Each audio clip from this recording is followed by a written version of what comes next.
Chapter 7. God has provided prosperity for every home. The home is the heart of the nation. The heart is the love centre. Love is the world's greatest attractive power. The electromagnets that lifts the ingots of steel must first be charged with the electric current, for without the current it is powerless. So the heart of man, or the home that is the heart of the nation, must be aglow with God's love. Then it becomes a magnet, drawing all good from every direction. God has amply provided for every home, but the provision is in universal substance, which responds only to law. Through the application of the law, the substance is drawn to us and begins to work for us. It is the law of love that we have whatsoever we desire.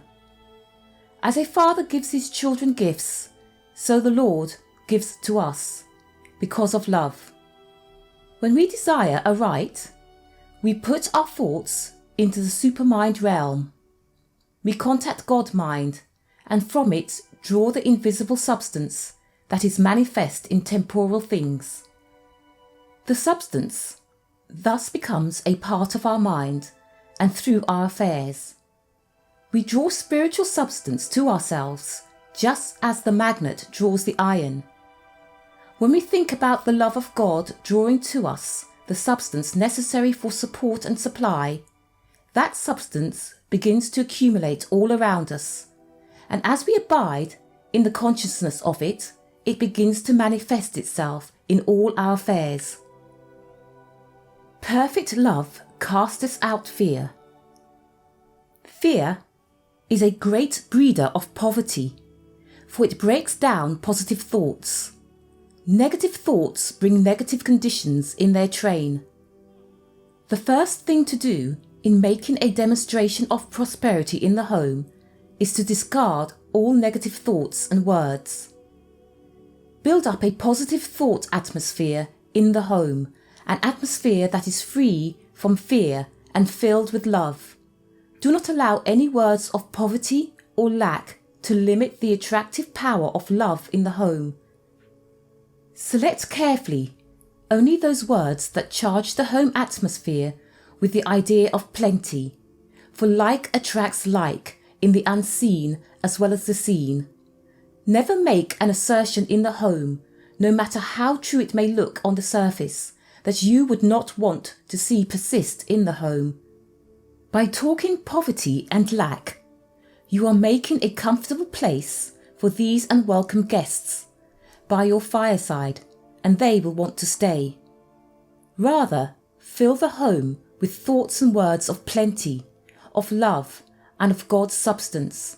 Then the unwelcome guests will soon leave you. Do not say that money is scarce. The very statement will scare money away from you. Do not say that times are hard with you. The very words will tighten your purse strings until omnipotence itself cannot slip a dime into it. Begin now to talk plenty, think plenty, and give thanks for plenty. Enlist all the members of the home in the same work. Make it a game. It's lots of fun, and, better than that, it actually works. Every home can be prosperous, and there should be no poverty-stricken homes, for they are caused only by inharmony, fear, negative thinking and speaking. Every visible item of wealth can be traced to an invisible source. Food comes from grain which was planted in the earth. But who sees or knows the quickening love that touches the seed and makes it bear 100-fold? An unseen force from an invisible source acts on the tiny seeds, and supply for the multitude springs forth. The physical substance that we name earth is the visible form of a superabundant mind substance, everywhere present, pervading all things and inspiring all things to action. When the grain or seed is put into the earth, The quickening thought of the universe causes the little life germ to lay hold of the spiritual substance all about it, and what we call matter proves to be a form of mind. There is no matter, all is mind. Words are also seeds, and when dropped into the invisible spiritual substance, they grow and bring forth after their kind. Do men gather grapes of thorn or figs of thistles? Farmers and gardeners choose their seeds with the greatest care. They reject every defective seed they find, and in this way make sure of the coming crop. To have prosperity in your home, you will have to exercise the same intelligent discrimination in the choice of your seed words. You should expect prosperity when you keep the prosperity law. Therefore, be thankful for every blessing that you gain, and as deeply grateful for every demonstration as for an unexpected treasure dropped into your lap. This will keep your heart fresh, for true thanksgiving may be likened to rain falling upon ready soil, refreshing it and increasing its productiveness. When Jesus had only a small supply, he gave thanks for the little he had. This increased that little in such an abundance that a multitude was satisfied with food and much was left over. Blessing has not lost its power since that time Jesus used it. Try it, and you will prove its efficacy. The same power of multiplication is in it today. Praise and thanksgiving impart the quickening spiritual power that produces growth and increase in all things. You should never condemn anything in your home. If you want new articles of furniture or new clothes to take the place of those you now have, do not talk about your present things as old or shabby. Watch your words. See yourself clothed as befits a child of the King, and see your house furnished just as pleases your ideal. Thus plant in the home atmosphere the seed of richness and abundance. It will all come to you. Use the patience, the wisdom, and the assiduity that the farmer employs in planting and cultivating, and your crop will be sure. Your words of truth are energized and vitalized by the Spirit. Your mind is now open and receptive to an influx of divine ideas that will inspire you with the understanding of the potency of your own thoughts and words. You are prospered. Your home is a magnet of love, drawing to it all good from the unfailing and inexhaustible reservoir of supply. Your increase comes because of your righteous application of God's law in your home. The blessing of Jehovah, it maketh rich, and he addeth no sorrow therewith. Jesus showed men how to live in rest and peace, a simple life. Where the simplicity of his teaching is received and appreciated, the people change their manner of living, doing away with ostentation and getting down to the simplicity and beauty of the things that are worthwhile. Every summer, those who feel that they can plan to go away for a vacation, and many of them enjoy a small cabin in the woods where they can live a simple and natural life close to nature. This shows that they long to let go of the burdens of conventionality and rest in touch with the real of things. The soul wearies of the wear and tear of the artificial world, and now and then it must have a season of rest. Jesus invites, "Come unto me, all ye that labour and are heavy laden, and I will give you rest." There is a great difference between the simple life and poverty. The two have been associated in the minds of some people, and this is the reason they shun the idea of the simple life. Even those who have come into some degree of spiritual understanding sometimes put out of mind all thought of a simple manner of living, because they fear that others will think they are failing to demonstrate prosperity.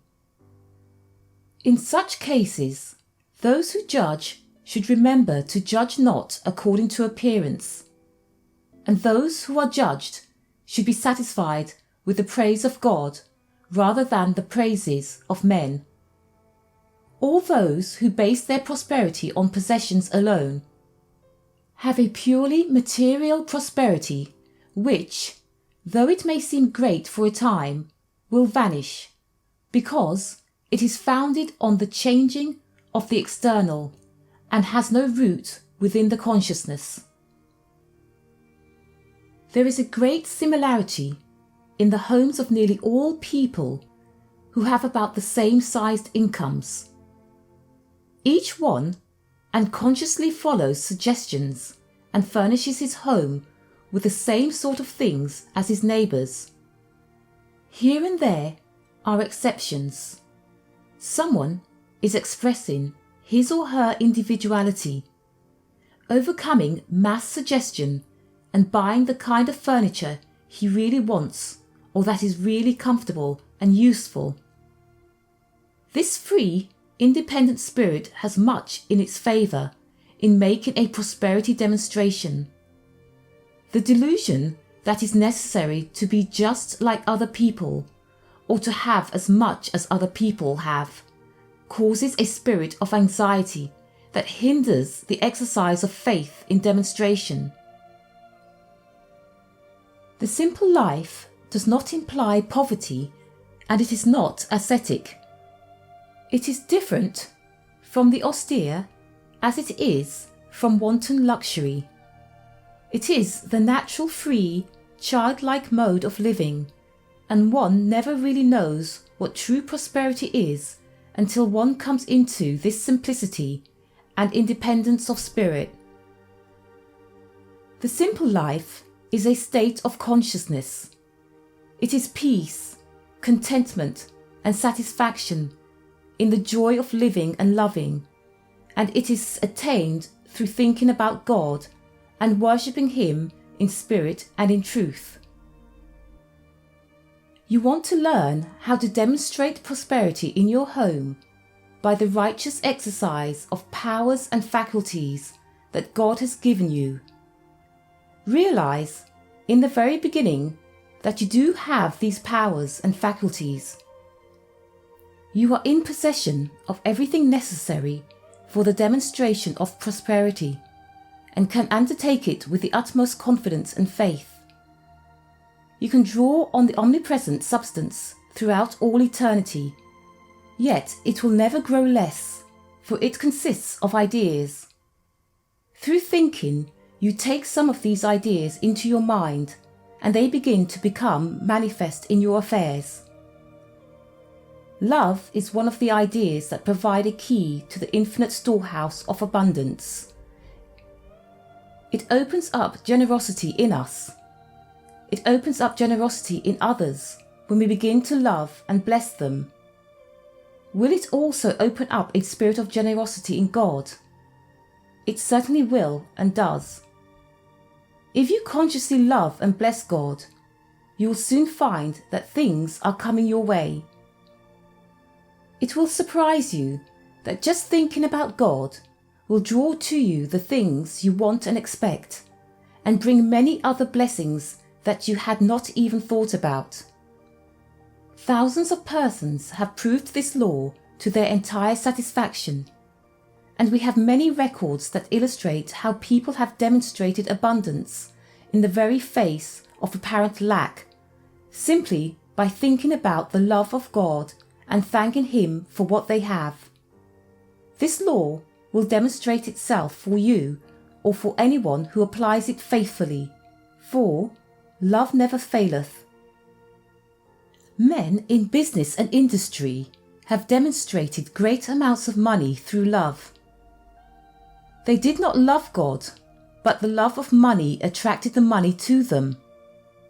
It drew the substance right to them and enabled them to accumulate money, but merely as material, without the divine idea that assures permanence. We hear about men in high finance going bankrupt quite as often as we hear about men making great fortunes. When we develop a spiritual consciousness, we transfer this personal love to a higher and more stable plane from the love of money and material things to the love of God, and thus conceived, it will attract to us all the resources of infinite mind forever and ever. Once you make a connection with the universal bank of God, and you have a permanent source of wealth. Jesus said that when he came to the altar to make an offering, we should have nothing in our heart against our brother. He said that before we can make contact with the love and power of God, we must first make peace with our brother. This means that we must cultivate a love for our fellows in order to set the attractive force of love into operation. All we need to do is quicken our love for others by thinking about love and casting out of our mind all hate and fear that would weaken the perfect working of that mighty magnet. As love attracts, hate dissipates. Before you approach God's altar of plenty, go and make friends with your brother men. Make friends even with the money powers. Do not envy the rich. Never condemn those who have money and merely because they have it and you do not. Do not question how they got their money and wonder whether or not they are honest. All that is none of your business. Your business is to get what belongs to you. And you do that by thinking about the omnipresent substance of God and how you can lay hold of it through love. Get in touch with God's riches in spirit. Lay hold of them by love, and you will have sufficient for every day. Love, therefore, is the fulfillment of the law.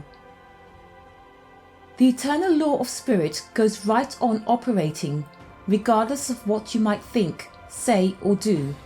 It is ordained that love will bring you prosperity, and you need not wonder whether it will or how it will. Be not therefore anxious, saying, "What shall we eat?" or "What shall we drink?" or "Wherewithal shall we be clothed?" Do not worry. Worry is a thief and a robber, for it keeps your good from you. It breaks the drawing law of love, the law that says, "Perfect love casteth out fear." Banish worry by quietly and confidently affirming the drawing power of divine love as the constantly active magnet that attracts your unfailing supply.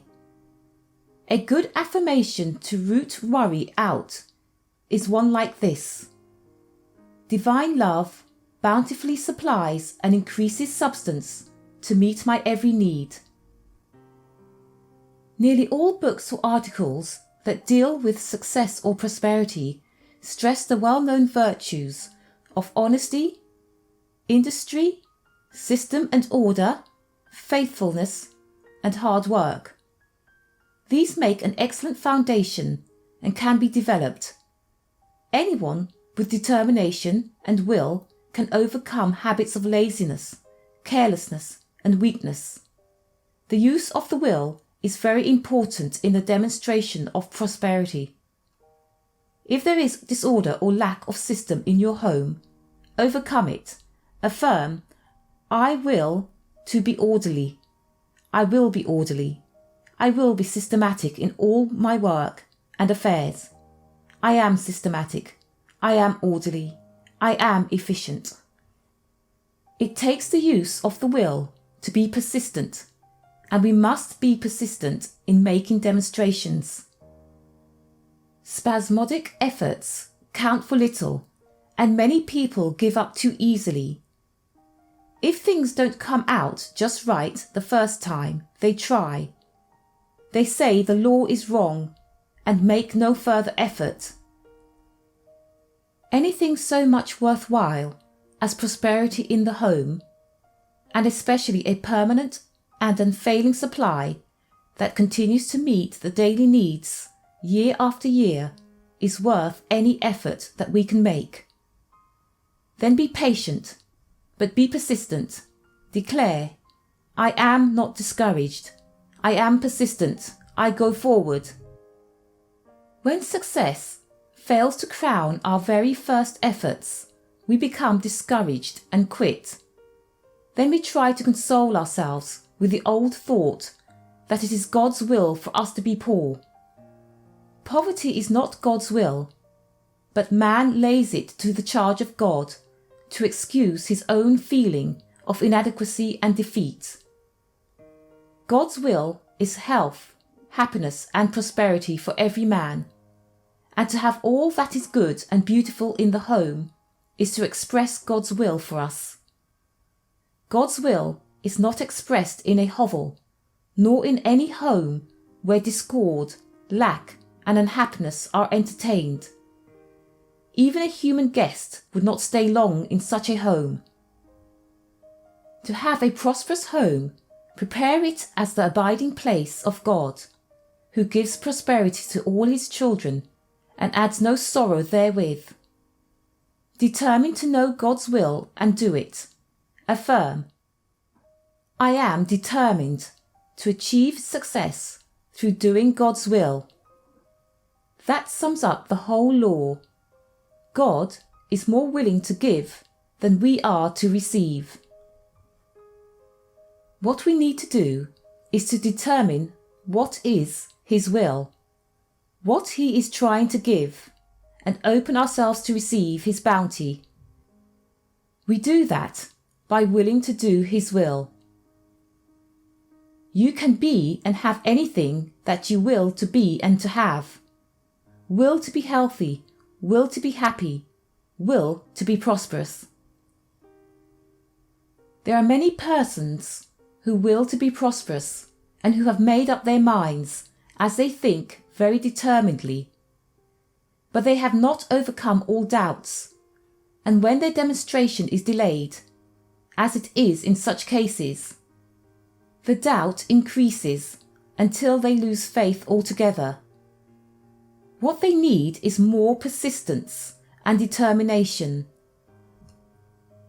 The word determined is a good word, a strong, substantial word with power in it. Jesus said that his words were spirit and life and would never pass away. Emerson says that words are alive, and if you cut one, it will bleed. Use the word determined and emphasize it in your affirmations. If things do not seem to come fast enough, determine that you will be patient. If negative thoughts creep in, determine to be positive. If you feel worried about the results, determine to be optimistic. In response to every thought of lack or need, determine to be prosperous. The Lord has prosperity to give for those who are determined to go after their share. Jesus was quite positive and very determined in all his affirmations. He made big claims for God and demonstrated them. Without the slightest doubt that the money would be there, he told Peter to put his hand into the fish's mouth and take out the wanted money. His prayers were made of one strong affirmation after another. The Lord's Prayer is a series of determined affirmations. We claim the will of God is for us to be rich, prosperous and successful. Make up your mind that such is God's will for you and your home, and you will make your demonstration. In the Old Testament, in the 4th chapter of 2 Kings, there is a fine prosperity lesson for any home. The widow represents one who has lost his consciousness of God's supply and support, That divine idea of God as all abundance is our true support. The two children of his home represents the thoughts of debt, what the family owes and what someone owes the family. The prophet is divine understanding. The house is the body consciousness. The pot of oil is faith in spiritual substance. The neighbours are outside thoughts, and their empty vessels are thoughts of lack. To go in and shut the door, as the widow was told to do, is to enter the inner consciousness and shut out the thoughts of lack. This is followed by strong words of affirmation, pouring the substance into all the places that seems to be empty or to lack until all are full. In conclusion, it is affirmed that every obligation is met, every debt paid, and there is so much left over that there are no vessels left to hold it. This compares with the promise of God, I will open you the windows of heaven and pour you out a blessing, that there shall not be room enough to receive it. Heaven represents the mind. All this is done in the mind, and you can do it. Carry each step forward in your imagination, exactly as if it were occurring in the without. Form your prosperity demonstration in your mind, then hold to the divine law of fulfillment. And having done all, stand. You may not be able to fill all the vessels with oil on your first attempt, but as you practice the method day by day, your faith will increase, and your results will be in proportion to your increasing faith. Work at the problem until you prove it. Apply the principle, and the solution is sure. If it does not come at once, check over your methods carefully and see wherein your work has not been true. Do not allow one empty thought to exist in your mind, but fill every nook and corner of it with the word plenty, plenty, plenty. If your purse seems empty, deny the lack and say, you are filled, even now, with the bounty of God, my Father, who supplies all my wants. If your rooms are empty, deny the appearance and determine that prosperity is manifest in every part of every room. Never think of yourself as poor or needy. Do not talk about hard times or the necessity for strict economy. Even the walls have ears, and unfortunately, memories too. Do not think how little you have, but how much you do have. Turn the telescope of your imagination around and look through the other end. Revile not the king, no, not in thy thought, and revile not the rich in thy bedchamber. For a bird of the heavens shall carry the voice, and that which hath wings shall tell the matter. Blessed is the man that walketh not in the counsel of the wicked, nor standeth in the way of sinners, nor sitteth in the seat of scoffers. But his delight is in the law of Jehovah, and on his law doth he meditate day and night. And he shall be like a tree planted by the streams of water, that bringeth forth its fruit in its season, whose leaf also doth not wither, and whatsoever he doeth shall prosper. Through wisdom is a house builded, and by understanding it is established, and by knowledge are the chambers filled, with all the precious and pleasant riches. Jehovah will open up unto thee his good treasures, and the Almighty will be thy treasure, and precious silver unto thee. Jehovah is my shepherd, I shall not want. Trust in Jehovah, and do good. Dwell in the land, and feed on his faithfulness. Jehovah will give grace and glory. No good thing will be withheld from them that walk uprightly, that I may cause those that love me to inherit substance, and that I may fill their treasuries. If ye be willing and obedient, ye shall eat the good of the land.